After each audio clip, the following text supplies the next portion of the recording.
안녕하세요. 사사이 사람 사는 이야기 오늘의 사연입니다. 제게는 사랑하는 여자가 있었습니다. 하얀 목련을 닮은 그녀를 만나게 된 곳은 캠퍼스였어요. 제대 이후 적응을 하지 못해 사람들과 어울리지 못하던 중 갓 소녀티를 벗은 여자애가 제 앞에 턱하니 앉아 맑은 표정으로 절 빤히 바라보더군요. 그 표정이 부담스럽기도 하고 창피하기도 해서 조용히 자리를 피하려고 일어났는데 그녀가 제 손을 잡더니 선배, 저 술 좀 사주세요. 라며 다가왔습니다. 당돌한 그녀의 말에 저도 모르게 술자리를 가지게 되었고 단둘이 술을 마신다는 게 부담이 되던 차라 후배들과 함께 술을 마시게 되었습니다. 그녀는 후배들의 모습을 보더니 살짝 표정이 어두워졌지만 이내 밝은 표정으로 돌아왔어요. 복학 후 처음으로 사람들과 어울린 술자리라 처음에는 어색했지만 차츰 분위기에 익숙해졌고 어느새 후배들과 자연스럽게 어울릴 수 있었습니다. 술을 마시며 알게 된 그녀의 이름은 이연수로 올해 대학에 입학한 신입생이었습니다. 연수는 맥주를 마시면서 계속 종알거리는데 그 모습이 꼭 강아지 같아 귀여웠어요. 후배 녀석들의 표정을 보아하니 연수에게 흑심을 가지고 온 것 같은 애들이 많아 술에 취하기 시작하는 연수가 조금은 걱정이 되더군요. 한두 잔씩 술잔을 기울일수록 연수의 눈이 풀렸고 후배 녀석들은 취한 연수가 귀엽다며 술을 계속 권하는데 더 술을 마시면 위험할 것 같아 후배들이 잠시 화장실 간 사이에 서둘러 취한 그녀를 데리고 술집을 나왔습니다. 비틀거리는 연수를 안 되겠어서 업었습니다. 연수는 오빠 나 안 취했다고 혀꼬인 목소리로 말을 했고 그런 연수를 달래며 집 주소를 물어 겨우 집에 다다를 수 있었어요. 그녀의 집 앞에서 초인종을 누르니 그녀의 아버님이 문을 열어주셨습니다. 절 빤히 보던 아버님은 제 등에 엎여있는 연수를 보더니 화들짝 놀라면서 애가 이렇게 될 때까지 술을 먹일 수 있느냐며 화를 내시더군요. 아버님의 호통에 정신이 쏙 빠져서 죄송하다는 말을 내뱉으며 집으로 들어가 연수의 방 침대에 조심스레 그녀를 눕혔어요. 술 취한 연수를 본 아버님은 계속 저를 나무라셨고 전 말없이 그 얘기를 들을 수밖에 없었어요. 그렇게 한참을 혼나던 중 주방에서 연수 어머님이 나오셨습니다. 아 여보, 이 청년 땀 흘리는 거 봐요. 일부러 술을 먹였으면 곱게 업고 집으로 안 왔겠죠. 보아하니 청년도 술 꽤 마신 것 같은데 이거 먹어봐요. 꿀물이에요. 어머님께서 다정하게 말을 하며 꿀물을 건네주셨고 목이 탔던지라 주신 꿀물을 벌컥벌컥 마셨는데 그 물이 참 달고 시원했어요. 연수와의 첫 인연은 그렇게 시작되었습니다. 다음날 연수는 제게 쪼르르 달려와 고마웠다며 말을 건넸고 그날 이후 그녀는 제 주변에 머무르며 사소한 부분까지 챙겨주었습니다. 처음에는 적응하지 못하는 선배가 걱정돼서 살뜰하게 챙겨주는 것 같았는데 시간이 지날수록 혹시 연수가 날 좋아하는 건 아닐까? 라는 생각이 들었어요. 하지만 연수는 학과 내에 여신 같은 존재였고 저는 너무나 평범했기에 그녀의 배려를 제가 괜히 착각하는 것 같아 애써 흔들리는 마음을 다잡았습니다. 그렇게 연수를 알게 된 지 6개월가량 지났을 무렵 오래전 알고 지내던 선배에게서 소개팅 제의가 들어왔어요. 졸업을 앞둔 상황이라 공부에 매진해야 돼서 처음에는 소개팅을 거절했는데 선배는 자꾸 한 번만 나가달라며 권유를 하더군요. 썩 내키진 않았지만 선배의 부탁이기에 소개팅을 승낙했습니다. 약속한 주말이 다가왔고 선배의 입장도 있기에 나름 깔끔한 옷을 골라 약속 장소로 향했죠. 그런데 이상하게도 약속 장소에 다다를수록 자꾸 연수의 얼굴이 떠올랐어요. 늘 제게서 떨어지지 않고 맑은 표정으로 곁에 머무는 연수에게 소개팅에 대해 말을 하지 않은 것이 자꾸 마음에 걸려 소개팅을 하러 가는 내내 마음이 무거웠습니다. 약속한 경양식집에 다다랐고 문을 열고 들어가니 창가에서 고운 옷을 입고 있는 연수가 한눈에 들어왔어요. 순간 연수에게 모습을 보이면 안 될 것 같아 발길을 돌려 식당을 나가려는 순간 창가를 바라보던 그녀가 고개를 돌려 저를 바라봤습니다. 제 모습을 확인한 그녀는 자리에서 일어나 성큼성큼 다가와 갑자기 멱살을 잡더니 당황스러운 상황에 아무 말도 하지 못하고 어버버 거리는 절 보던 연수는 선배는 눈치가 없어요? 내가 그렇게 선배 좋아하는 티를 냈는데 어쩜 이리 몰라요? 내가 다른 선배에게 부탁해서 소개팅 자리까지 만들어서 오빠를 만나야겠어요? 라고 말하며 씩씩거리더군요. 아니, 나야 연수 네가 워낙에 다른 사람들한테도 살갑고 너 같은 애가 굳이 복학한 늑다리를 왜 좋아하겠나 싶어서. 연수는 제 말에 꽉 잡고 있던 멱살을 풀면서 크게 한숨을 쉬더군요. 알고 보니 연수는 복학하던 제 모습을 보고 한눈에 호감을 느꼈다더라고요. 다른 선배들처럼 군기를 잡지도 않고 늘 부드러운 제 모습에 호감이 더욱 커졌고, 술 취한 자신을 집까지 업고 가 부모님 꾸지람까지 말없이 들었다던 이야기에 반해 제 주변에서 떨어지지 않았다는 거예요. 연수는 제가 눈치가 없는 것 같아 답답하던 차에 오래전부터 알고 지내던 선배에게 소개팅 자리를 부탁하여 나왔다고 말했어요. 씩씩거리며 돈가스를 써는 그녀의 모습이 마냥 귀엽고 고마워 밥도 잊은 채 연수의 모습을 빤히 들여다봤죠. 그날 이후 연수와 사이가 가까워졌고 그녀의 살가운 도움 덕에 안정적으로 취업까지 성공했습니다. 합격 통보를 받는 순간 이상하게도 부모님보다 연수가 떠올라 무작정 그녀에게 달려갔어요. 연락 없이 온 터라 연수는 동그란 안경에 머리를 질끈 묶고 나왔는데 그 모습이 너무나 사랑스러워 저도 모르게 와락 그녀를 안고 말했습니다. 연수야, 우리 연애하면서 시간 낭비하지 말고 결혼하자. 오빠 취직했어. 그 말에 뾰루퉁한 표정을 지으며 저를 확 밀어냈어요. 오빠, 나는 남자한테 기대고 싶지 않아. 내가 좋은 회사에 취직해서 프로포즈 할 테니까 기다려.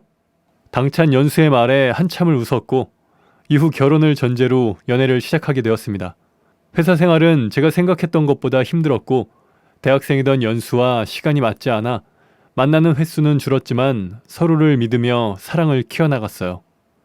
연애 시작 후 4년 정도 흐른 후 연수는 몇 차례 시도 끝에 탄탄한 기업에 취직했고 저 역시 회사의 자리를 잡아 여유가 생겼습니다.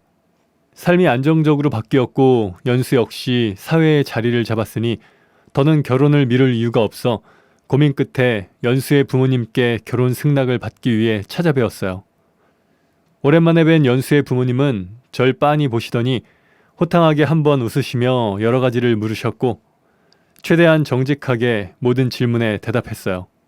아버님은 제 모든 것이 믿음직하나 차이가 나는 집안 환경이 조금 걱정된다고 하셨어요. 전 저희 부모님들도 연수를 보면 좋아하실 테니 그 점은 걱정하시지 마시라며 호언장담했고 아버님은 그런 제 얘기에 한참을 고민하시다가 이내 결혼을 허락해 주셨습니다. 그리고는 다가오는 주말에 저희 부모님께 얘기를 드리기 위해 본가로 갔습니다. 거실에 앉아 어머니가 끓여오신 커피를 마시면서 부모님께 결혼 이야기를 꺼냈습니다. 좋아하는 사람이 있고 결혼을 하고 싶다고 얘기를 드렸는데 어머니는 제 말이 끝나기도 전에 안 된다고 말을 자르셨어요. 알고 보니 어머니는 제가 연애를 한다는 것을 사촌 동생에게 전해 듣고는 그녀에 대해 이미 알아보셨더라고요. 집이 가난한 것은 마음에 들지 않으나 제가 사랑하는 사람이라면 눈 감아주시려 하셨지만 문제가 된 것은 연수가 외동딸이라는 것이었죠. 딸 하나만 낳은 어미의 뱃속에서 나온 딸 자식을 어찌 믿고 며느리로 드리겠냐며 어머니는 단호하게 결혼을 반대하셨어요. 아버지는 대를 이어야 하는 장손의 아내로는 적합하지 않은 것 같다면서 마음은 아프겠지만 연수와 헤어지라고 말씀하셨어요. 연수의 모습을 한 번도 보지 않은 부모님이 단지 외동딸이라는 것 때문에 결혼을 반대하니 어이가 없고 화가 났지만 차마 표현을 하지도 못하는 제 자신이 싫어졌습니다. 어머니는 다시 한번 결혼은 안 된다면서 결혼할 여자를 주선해 줄 테니 연수와의 관계를 정리하라 말씀하셨죠. 부모님의 반대를 생각하지 못한 터라 머리가 복잡해졌지만 연수와의 이별을 한 번도 생각해 본 적 없었기에 마음을 단단히 먹고 부모님이 허락해 주실 때까지 기다리겠다 얘기 드린 뒤 조용히 본가를 빠져나왔어요. 그날 이후 매일같이 본가를 찾아가 부모님을 설득해 보았으나 두 분의 생각은 변함이 없었고 오히려 다른 여자와 선자리를 만들어줄 테니 선을 보라며 재촉하셨죠. 부모님이 반대한다는 말을 연수에게 차마 하지 못하고 끙끙대던 중 고민 끝에 마지막 방법을 선택하게 되었습니다.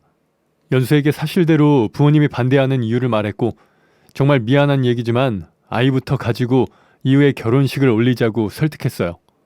연수는 시간이 걸려도 부모님의 허락을 받는 것이 옳다며 제 의견에 반대했지만 절대 부모님의 마음이 변하지 않을 거라는 것을 잘 알기에 그녀를 계속 설득했어요. 마지막까지 고민하던 연수는 결국 제 뜻을 따라주었습니다. 6개월 후 연수의 뱃속에 우리 사랑의 새싹이 자리 잡았어요. 연수의 임신 사실을 알게 된 부모님은 펄펄 뛰며 절 비난하셨고 이내 아이가 태어날 때까지 모든 지원을 끊겠다고 말씀하셨어요. 연수의 부모님 역시 아이를 가진 것을 알고 대노하셨습니다. 저희의 선택이 너무나 어리석었다며 혼을 내셨지만 이내 화를 사기신 뒤 제게 끝까지 책임을 지라 말씀하셨어요. 연수의 짐을 꾸려 나오는데 그녀의 눈에서 눈물이 흘러내렸고 상황을 이렇게 만들 수밖에 없는 저 자신이 너무나 비참해지더군요. 그 후 부모님은 제 전셋집을 빼버렸고 당장 집이 없어져 고민하다 만기가 얼마 남지 않은 적금을 깨 신혼집을 구했습니다. 예전에 살던 전셋집보다는 조금 협소했지만 온전히 저 스스로 집을 마련했기에 기분이 썩 나쁘지 않았고 연수 역시 예전 집보다 포근해서 좋다며 기뻐했어요. 연수의 배가 불러오면서 다니던 직장을 그만두었고 살림은 조금 빠듯해졌지만 아이가 건강하게 크고 있다는 소리에 모든 고단함이 녹아내리더군요. 연수의 배는 나날이 불러왔고 산딸에 맞춰 건강하게 아이가 태어났어요. 딸아이를 안고 있는 연수의 모습이 너무나 사랑스러웠고 그녀의 팔 안에서 작은 생명이 곤히 자는 모습이 너무도 아름다워 한참을 바라보았습니다. 아이가 태어난 후 부모님께 전화를 걸었습니다. 어머니는 아이가 딸이라는 것을 듣고는 자기 생각이 맞았다면서 저희의 관계를 인정할 수 없으니 하루빨리 관계를 청산하라 말씀하셨어요. 아이가 태어났는데도 연수를 인정할 수 없다는 어머니의 말에 화가 나 두 분의 허락 따위는 필요 없다고 큰 소리를 쳤습니다. 어머니는 여자에 홀려 부모까지 버릴 기세라며 분노하셨죠. 전화를 끊고 힘이 풀려 그 자리에 앉아 멍하게 하늘을 바라보는데 언제부터 있었는지 연수가 다가와 제 어깨를 안아주더군요. 오빠 괜찮아. 부모님도 놀라셔서 그런 거잖아. 혼인신고하면서 출생신고도 하면 되니까 우리 몇 달만 기다려보자. 그리고 부모님도 아이 얼굴 보면 생각이 달라지실 거야. 연수의 말에 고마우면서도 미안해서 한참을 말없이 앉아 있었어요. 이후 연수는 몸조리를 위해 친정으로 보낸 뒤 부모님의 허락을 받기 위해 짐을 싸 본가로 향했습니다. 짐을 싸들고 들어온 제 모습을 본 아버지는 혀를 차며 방으로 들어가셨고 어머니께 허락받기 위해 들어왔다고 얘기를 한 뒤 짐을 풀었어요. 매일같이 부모님과 부딪히니 정신적으로 피곤했고 아이와 연수가 눈에 밟혀 마음이 힘들었어요. 부모님과 단판을 짓기로 마음먹은 주말 점심 한 통의 전화를 받게 되었습니다. 그리고 저는 하늘이 무너지는 것만 같았습니다. 모유가 잘 나오지 않던 연수가 분유를 사러 가던 중 교통사고를 당해 수술 중이라는 얘기였죠. 제가 자리를 비웠기에 생긴 일인 것 같아 죄책감이 들었고 가벼운 사고일 거라 마음을 다잡으며 병원으로 향했습니다. 병원에 도착해 수술실로 향했는데 이미 연수는 세상을 등진 상태였어요. 딸아이를 챙겨야 하는데 못난 아빠라 직장을 다니며 갓난 아이를 보살펴야 하는 것도 무서웠고 매일 딸에게서 연수의 얼굴을 보는 것도 솔직히 자신이 없었어요. 연수의 어머님은 제 마음을 눈치챈 듯 젊은 남자가 아이를 키우는 것이 힘들 것이라며 떠난 연수 목까지 자신들이 딸아이에게 다 해줄 테니 걱정 말라 하시면서 아이를 데려가셨는데 죄스럽고 감사한 마음에 아무 말도 하지 못하고 아이를 어머님께 보냈습니다. 제대로 손도 써보지 못하고 허망하게 그녀를 떠나보낸 뒤 전 한동안 아무것도 할 수 없었어요. 밥숟가락들 엄두도 나지 않았고 다른 사람들을 만나 아무렇지 않게 회사에 다니는 것도 염치가 없는 것 같아 퇴사한 후 집에서 나가지 않게 되었죠. 시간은 야속하게도 빠르게 지나 몇 번의 겨울이 지나갔고 참다 못해 집에 오신 부모님은 폐인처럼 변한 아들의 모습을 보고 한숨을 길게 내쉬며 주변을 정리해 주셨어요. 부모님의 얼굴을 보니 연수가 죽은 이유가 꼭 어머니의 극심한 반대 때문인 것 같아 당장 집에서 나가시라며 부모님의 등을 떠밀어 집에서 내보냈어요.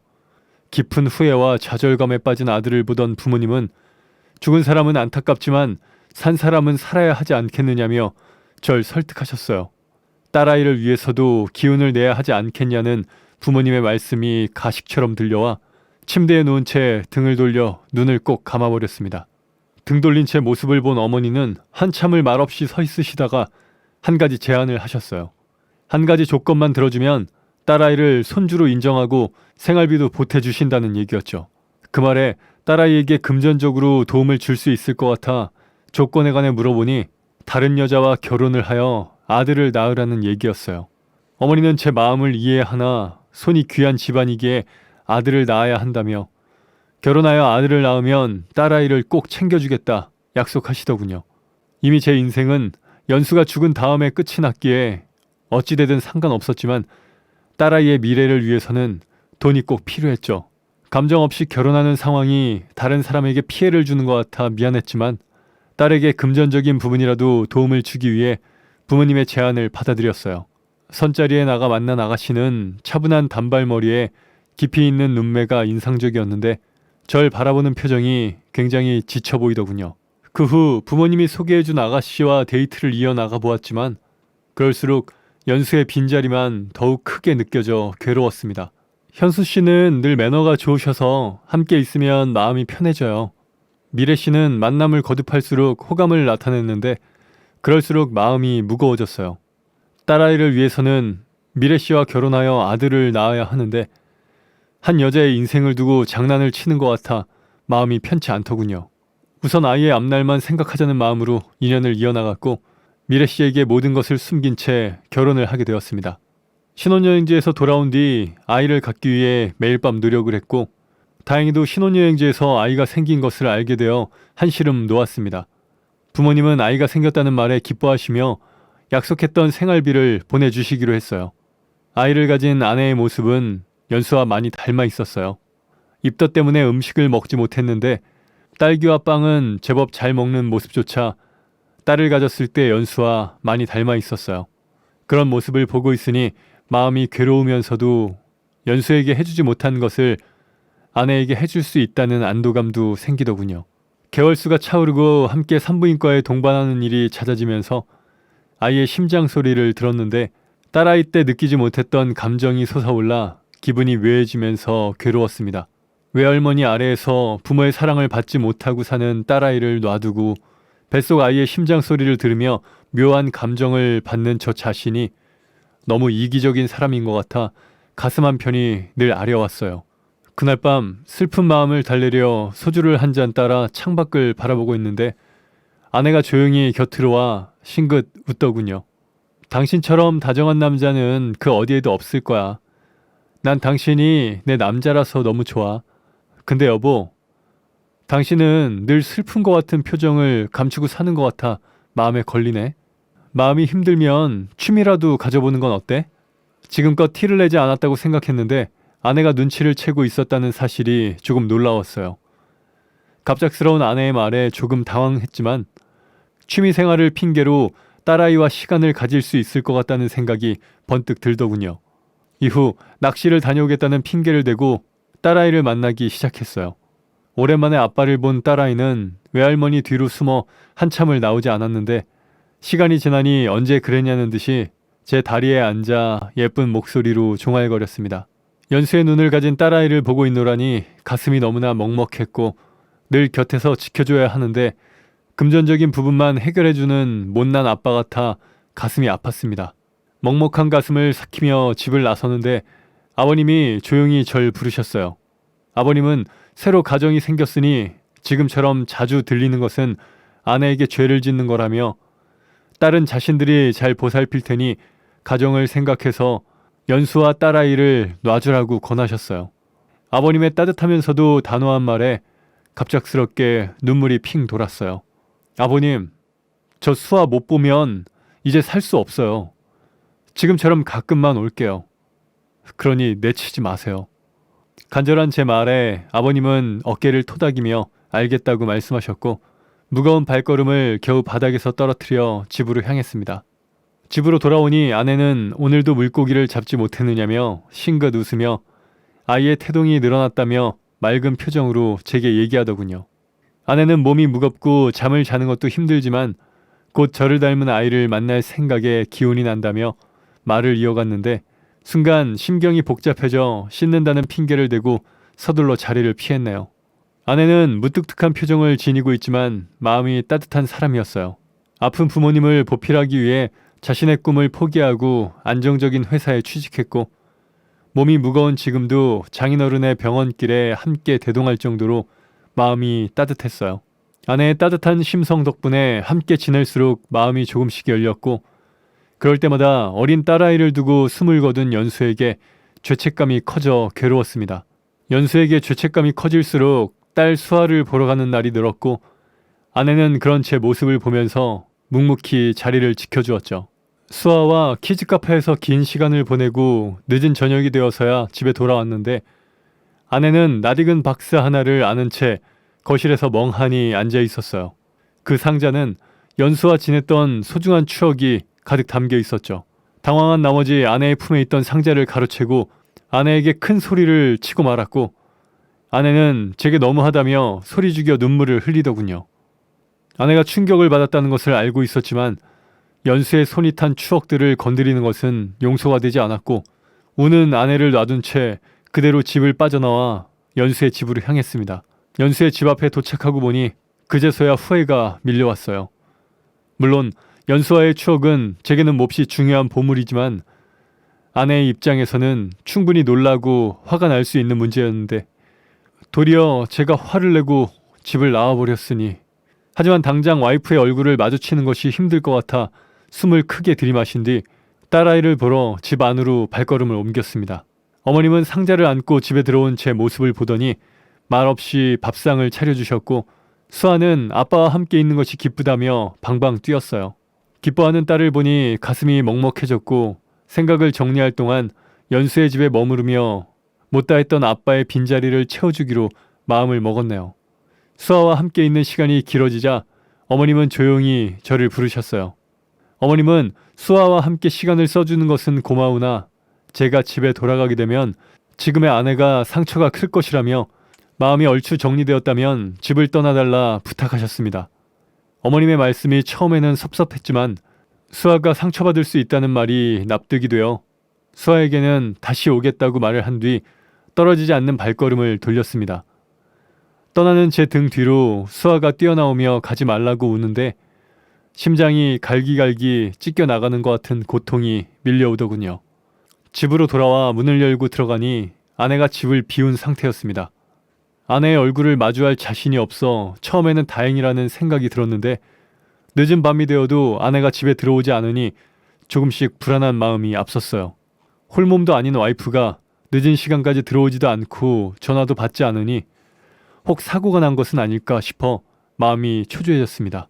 시각이 11시가 다 되어갈 무렵 아내는 집에 돌아왔고 아내의 얼굴을 보자 다행이라는 안도감이 들었다가 순간 풀지 못했던 그날의 기억이 번뜩 들어 눈을 돌려 자리를 피했습니다. 여보, 피하지 말고 여기 앉아봐요. 아내는 몹시 차분한 표정으로 소파에 앉았고 저 역시 아내의 말에 조용히 소파에 앉았습니다.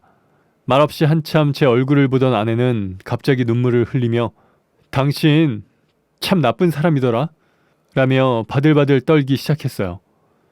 집을 비웠던 일주일 동안 아내가 마음을 다친 것 같아 미안한 마음이 들어 조용히 손을 잡아주었는데 아내는 제 손을 쳐내며 쏘아부더군요. 당신이 나랑 결혼할 때 마음이 없다는 거 알고 있었어. 그래도 난 좋았어. 돈이 없어서 치료조차 하지 못했던 아빠를 어머님이 보내주신 생활비 덕에 치료할 수 있었으니까.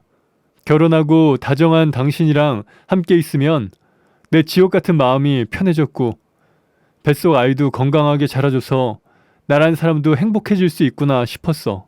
그런데 당신은 낚시하러 간다는 핑계를 대고 딸을 만나고 다녔어. 아니, 그걸 어떻게 알았어? 친구가 키즈카페에서 당신을 봤다더라? 그때는 설마 싶었어. 그런데 당신이 소중하게 간직했던 상자 안에 사진을 보니 억장이 무너지더라. 당신이 화를 내고 나간 다음 날 편지에 적혀있던 주소로 찾아가 보니 어린 여자애를 안고 어르신들이랑 차를 타는 모습을 보는데 피가 거꾸로 솟는 것 같았어. 손이 저리고 다리가 달달 떨려 그날 집으로 어찌 돌아왔는지조차 기억이 안 나. 당신하고 이혼할 생각에 흥신소에 증거 수집을 의뢰했어. 그런데 여자가 죽고 없다는 거야. 어머니에게 달려가서 물어보고 싶었는데 도저히 용기가 나지 않더라. 왜 날 속였어? 날 사랑하지도 않으면서 단지 대를 잇고자 하는 마음으로 결혼한 거야? 전 크게 한숨을 내쉰 뒤 말을 이었습니다. 솔직하게 말할게. 연수가 죽을 때 내 영혼은 이미 죽었다고 생각했어. 폐인처럼 사는 모습을 본 부모님이 선자리를 주선해줘서 당신을 만난 거야. 당신이랑 결혼하기 전까지는 감정이 별로 없었던 것이 사실이야. 그런데 당신이 조금씩 좋아지면서 마음이 너무 복잡했어. 여보, 일부러 속인 건 정말 미안해. 이대로 날 떠나도 좋으니 당신 마음 편하게 결정해. 제 말에 아내는 아무런 말 없이 방으로 들어가 버렸고 거실에 홀로 남은 저는 하염없이 울었습니다. 나만 아니었으면 남편 사랑 받으면서 행복하게 살았을 고운 사람인데 제 이기심으로 연수의 삶을 망가뜨린 것도 모자라 아내의 인생까지 무너뜨린 것 같아 큰 죄책감에 짓눌렸습니다. 그렇게 숨막히는 며칠이 지나고 아내가 집에 돌아온 저에게 이야기를 하자 하더군요. 그 시간 동안 파리해진 얼굴의 아내는 무거운 침묵을 깨듯 크게 숨을 쉰 뒤 입을 열었습니다. 돌이켜 생각해보면 나 역시 가난한 집에서 벗어나기 위해 당신의 마음을 애써 무시하고 결혼한 것 같아. 주변에서는 좋은 회사에 다니는 나를 보며 부러워했지만 내 속은 나아지지 않는 집안 환경 때문에 문드러지고 있었거든. 아내의 말에 바싹 긴장한 저는 숨소리조차 크게 내지 못하고 마른 침만 삼켰습니다. 아내 역시 많이 긴장했는지 목소리가 떨리더군요. 아내는 최대한 침착하게 하려는 듯 잠시 숨을 고른 후 말을 이었습니다. 솔직히 당신이 날 속인 게 너무 화가 나. 그런데 얼마나 살았다고 당신 심성을 알 것 같아서 더는 미워할 수 없을 것 같아. 그리고 난 당신을 너무 사랑하나 봐. 내가 사랑하니까 이길 수가 없잖아. 아내의 말에 그동안 긴장되어 있던 마음이 녹으며 그제야 몸에 피가 도는 느낌이 들더군요. 모든 것을 이해해주는 착한 와이프에게 그동안 못된 짓을 한 것 같아 너무 미안했습니다. 미안해. 내가 정말 잘못했어. 미안해. 전 주저앉아 오열하며 미안하다는 말만 되풀이했죠. 아내는 가만히 그런 채 머리를 쓰다듬어 주었고 잠시 진정을 한 제가 눈물을 멈추자 다시 입을 열었습니다. 앞으로 딸 만나러 갈 때는 솔직하게 말해줘. 그리고 당신이 미안한 만큼 나와 태어날 아이에게 더 잘해주기로 약속해. 알았지? 그날 저는 무슨 일이 있어도 그 약속을 지키겠노라 다짐했습니다. 이후 마음을 열고 아내를 보니 이 따뜻하고 단단한 여자에게 새삼 애틋한 감정이 생기더군요. 얼마 후 아내는 아들을 순산했고 저는 그동안의 미안함을 담아 아내에게 더욱 잘하게 되었죠. 아내는 자신과 아들에게 마음을 쏟아주는 것을 고맙게 생각했는지 제가 수아를 만나러 갈 때는 작은 선물을 들려 보내주기도 했습니다. 그렇게 몇 달 지나 아내는 본인 역시 수아와 만나보고 싶다 하더군요. 깜짝 놀란 제가 그 이유를 묻자 아내는 이렇게 말했습니다. 글쎄, 어린 자식을 두고 떠난 여자의 심정을 알 것 같기도 하고 어차피 당신 자식이면 떼어낼 수는 없잖아. 그럼 내가 끌어안아야지. 아이는 죄가 없으니까. 나도 서툴 거야. 이런 경험은 처음이잖아. 당신이 많이 도와줘. 그래줄 수 있지? 그날 이후 저는 아내, 아들과 수아가 만나는 자리를 만들었고 아내와 수아가 가까워질 수 있도록 노력했습니다. 모두 부담스럽지 않도록 조심스럽게 그리고 천천히 말이죠. 처음에는 우리 부부의 생각을 반대하던 수아의 외할머니, 할아버지도 그리고 저희 부모님도 시간이 흐르며 자연스레 동화되는 두 사람의 모습에 안심하신 듯합니다. 두 아이가 제법 성장한 지금은 주말에 다 함께 놀이공원도 다니고 여행도 다니면서 한 가족처럼 지내고 있네요. 아내는 수아와 정이 들어 친모녀처럼 지내게 되었고 지금은 수아와 함께 살 수 있도록 새 부모님을 설득하고 있습니다. 아내는 조급해하지 마. 어차피 수아는 우리 딸이니까 하며 수아를 우리 가족으로 맞이할 준비를 하고 있습니다. 현명한 아내가 저와 가족들에게 주는 사랑의 마음에 많은 것들이 좋은 방향으로 바뀌고 있네요. 전 그런 아내에게 제 최선을 다해 가족을 지키며 사랑하며 살 것입니다. 지금까지 제 긴 글 들어주셔서 감사합니다. 네, 오늘 사연은 여기까지입니다. 사람 사는 이야기 채널 구독과 좋아요, 알람 설정 부탁드립니다. 감사합니다.